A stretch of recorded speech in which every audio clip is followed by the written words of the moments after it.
ओम श्री परमात्मने नमः। श्लोक 12। सत तत्व को लेकर शोक करना अनुचित क्यों है? इस शंका के समाधान के लिए आगे के 2 श्लोक कहते हैं। न त्वेवाहं जातु नासं न त्वं नेमे जनाधिपाः न चैव न भविष्यामः सर्वे वयमतः परम। व्याख्या। मात्र संसार में 2 ही वस्तुएं हैं, शरीरी सत और शरीर असत। ये दोनों ही अशोच्य हैं। अर्थात शोक न शरीरी शरीर में रहने वाले को लेकर हो सकता है और न शरीर को लेकर ही हो सकता है, कारण कि शरीरी का कभी अभाव होता ही नहीं और शरीर कभी रह सकता ही नहीं। इन दोनों के लिए पूर्व श्लोक में जो अशोच्यान पद आया है उसकी व्याख्या अब शरीरी की नित्यता और शरीर की अनित्यता के रूप में करते हैं। न त्वेवाहं जातु जनाधिपाः।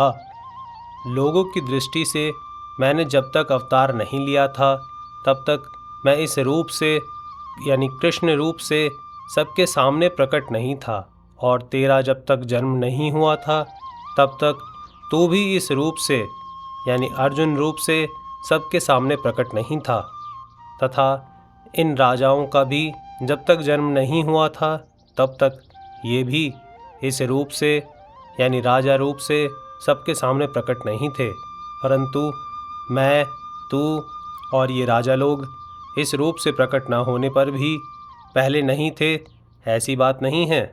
यहाँ मैं, तू और ये राजा लोग पहले थे ऐसा कहने से ही काम चल सकता था, पर ऐसा ना कहकर मैं, तू और ये राजा लोग पहले नहीं थे ऐसी बात नहीं है, ऐसा कहा गया है।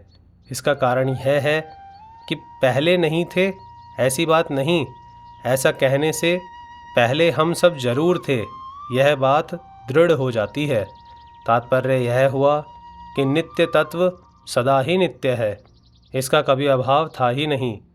जातु कहने का तात्पर्य है कि भूत भविष्य और वर्तमान काल में तथा किसी भी देश परिस्थिति अवस्था घटना वस्तु आदि में नित्य तत्व का किंचन मात्र भी अभाव नहीं हो सकता। यहाँ अहम पद देकर भगवान ने एक विलक्षण बात कही है। आगे 4थे अध्याय के 5वें श्लोक में भगवान ने अर्जुन से कहा है कि मेरे और तेरे बहुत से जन्म हुए हैं, पर उनको मैं जानता हूँ, तू नहीं जानता। इस प्रकार भगवान ने अपना ईश्वरपना प्रकट करके जीवों से अपने को अलग बताया है, परंतु यहाँ भगवान जीवों के साथ अपनी एकता बता रहे हैं। इसका तात्पर्य है कि वहाँ 4थे अध्याय के 5वें श्लोक में भगवान का आशय अपनी महत्ता विशेषता प्रकट करने में है, और यहाँ भगवान का आशय तात्विक दृष्टि से नित्य तत्व को जनाने में है। न चैव वयमतः परम। भविष्य में शरीरों की ये अवस्थाएं नहीं रहेंगी और एक दिन ये शरीर भी नहीं रहेंगे, परंतु ऐसी अवस्था में भी हम सब नहीं रहेंगे यह बात नहीं है, अर्थात हम सब जरूर रहेंगे, कारण कि नित्य तत्व का कभी अभाव था नहीं और होगा भी नहीं। मैं, तू और राजा लोग हम सभी पहले नहीं थे यह बात भी नहीं है, और आगे नहीं रहेंगे यह बात भी नहीं है। इस प्रकार भूत और भविष्य की बात तो भगवान ने कह दी, पर वर्तमान की बात भगवान ने नहीं कही। इसका कारण यह है कि शरीरों की दृष्टि से तो हम सब वर्तमान में प्रत्यक्ष ही हैं, इसमें कोई संदेह नहीं है। इसलिए हम सब अभी नहीं हैं यह बात नहीं है, ऐसा कहने की ज़रूरत नहीं है। अगर तात्विक दृष्टि से देखा जाए तो हम सभी वर्तमान में हैं और ये शरीर प्रतिक्षण बदल रहे हैं। इस तरह शरीरों से अलगाव का अनुभव हमें वर्तमान में ही कर लेना चाहिए। तात्पर्य है कि जैसे भूत और भविष्य में अपनी सत्ता का अभाव नहीं है, ऐसे ही वर्तमान में भी अपनी सत्ता का अभाव नहीं है, इसका अनुभव करना चाहिए। जैसे प्रत्येक प्राणी को नींद आने से पहले भी यह अनुभव रहता है कि अभी हम हैं, और नींद खुलने पर भी यह अनुभव रहता है कि अभी हम हैं, तो नींद की अवस्था में भी हम वैसे के वैसे ही थे, केवल बाह्य जानने की सामग्री का अभाव था, हमारा अभाव नहीं था।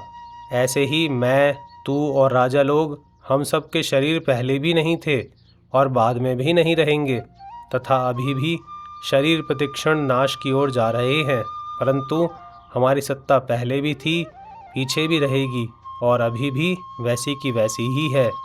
हमारी सत्ता कालातीत तत्व है, क्योंकि हम उस काल के भी ज्ञाता हैं, अर्थात भूत, भविष्य और वर्तमान, ये तीनों काल हमारे जानने में आते हैं।